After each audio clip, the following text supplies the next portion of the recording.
같이 보겠습니다. 그 터전이 거룩한 산 위에 있구나. 주님은 시온의 문들을 야곱의 어느 처소보다 더욱 사랑하신다.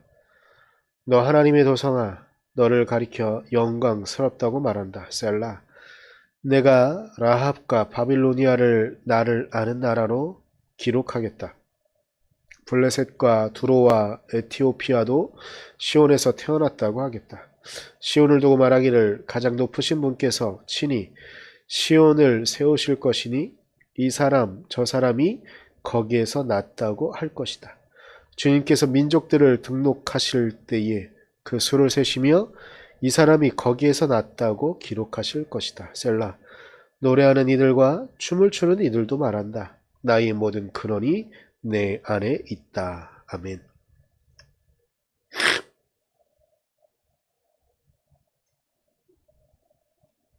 네, 오늘 말씀은 시온을 찬양하는 그런 시편입니다. 시온이라는 성은 이스라엘 백성들에게 아주 중요한 상징적인 의미를 갖는데, 그 상징적 의미를 갖게 된 과정은 이렇습니다. 시온 성이라는 것은 지명으로 따지면 예루살렘 성 주변에 있는 봉우리 중에 지금은 정확히 어느 것이더라고 말할 수 없는 위치에 있다고 하긴 하던데, 원래 시온이라는 성에 갖는 의미는 이겁니다. 다윗이 사울에게 쫓겨서 이리저리 도망다니고 할 때쯤에 다윗이 여부스족의 성을 하나 점령하게 됩니다. 그리고 그곳을 처음에는 다윗성이라고 부르게 되죠. 그런데 이 다윗성이 나름 사울에게 대항할 수 있는 다윗의 기지가 되는 것이죠. 그런데 다윗이 왕위에 등극하고 난 다음에 다윗성의 이름을 시온성으로 바꾸게 됩니다. 엄밀히 따지면 시온성과 예루살렘은 다른데 시간이 좀 지나고 지나게 되면 이스라엘 백성들이 예루살렘 성을 시온성과 혼돈해서 부르기도 하고, 그리고 시온이라는 단어 자체가 이스라엘 백성들에게 돌아갈, 특히 포로기 때를 거치게 되면 디아스포라로 흩어져 있었던 이스라엘 백성들에게 돌아갈 본향 같은 상징적 의미를 갖게 되는 단어가 되어지게 됩니다. 그래서 처음엔 시온성이라는 이름으로 불려지던 단어가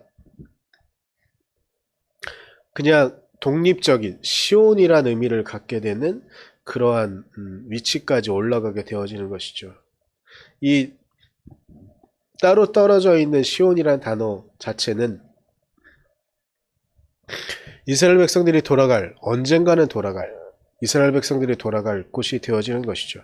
제가 왜 계속 이스라엘 백성들을 말씀드리냐면, 시온성이라는 것, 시온이라는 단어 이전에는 이스라엘 백성들에게 중요한 건 이스라엘 백성들이 마지막에 죽음을 맞이해서 돌아갈 곳은 하나님과 그리고 자신들의 조상들이 같이 있는 열주였었는데, 시온성이 되어진 후부터는 이스라엘 백성들이 언젠가는 돌아갈 수 있는 약속의 땅 같은 곳이 되어져 버려서 열주라는 개념을 많이 쓰기보다는 시온의 개념이 더 중요하게 되어지는 그런 단어적인 흐름을 좀 갖게 되기도 합니다. 우리에겐 어찌 보면 우리가 돌아갈 하나님 나라와 같이 유비되어지는 비슷한 의미를 갖는 그러한 곳이에요. 그런데 오늘 시편은 그 시온을 찬양하고 있는 시편인 것이죠.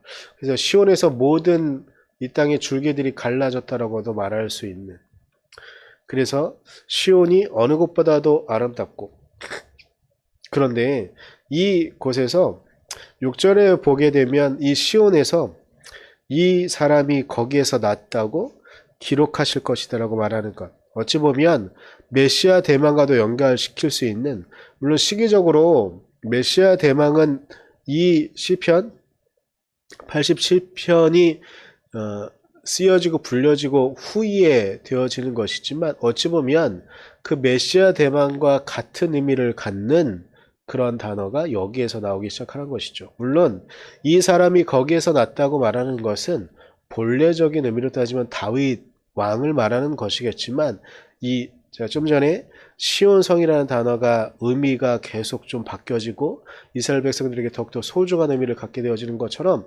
이 사람이 거기에서 났다라고 말하는 이 사람도 결국은 다윗 왕을 상징하지만, 시간이 지나고 나면 이 사람이 메시아가 되어지는, 즉 예수 그리스도가 되어지는 것이죠. 그래서 이 시편의 마무리는 이렇게 되어집니다. 나의 모든 근원이 내 안에 있다. 이스라엘 백성들에게 근원은 시온이 되어지는 것입니다. 우리도 결국 우리의 삶의 근원은 예수 그리스도이다라고 말하는 것과 연결시킬 수 있는 그런 부분일 수 있습니다. 우리가 그리워하는 것은 상징적 의미의 시온입니다.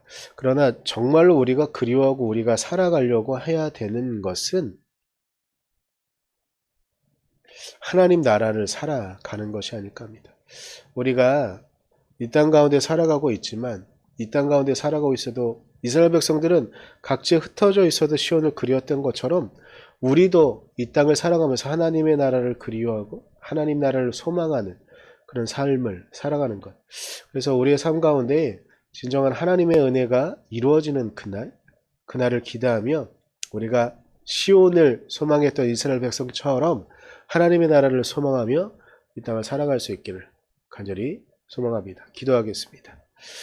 주님, 주님의 은혜와 주님의 도우심만을 바라며 주님의 이끄심만 바라며 나아갑니다. 하나님, 우리가 하나님 은혜 안에 있게 하시고 하나님 말씀 안에 있게 하셔서 어느 곳에 있던 시온을 그리워했던 이스라엘 백성들처럼 우리가 어느 곳에 있든 하나님의 나라를 그리워하며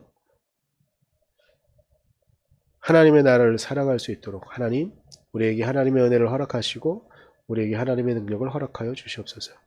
하나님, 당신께서 그렇게 우리를 이끌어 주실 것을 믿으며 감사드리며 예수님의 이름으로 기도드렸습니다. 아멘.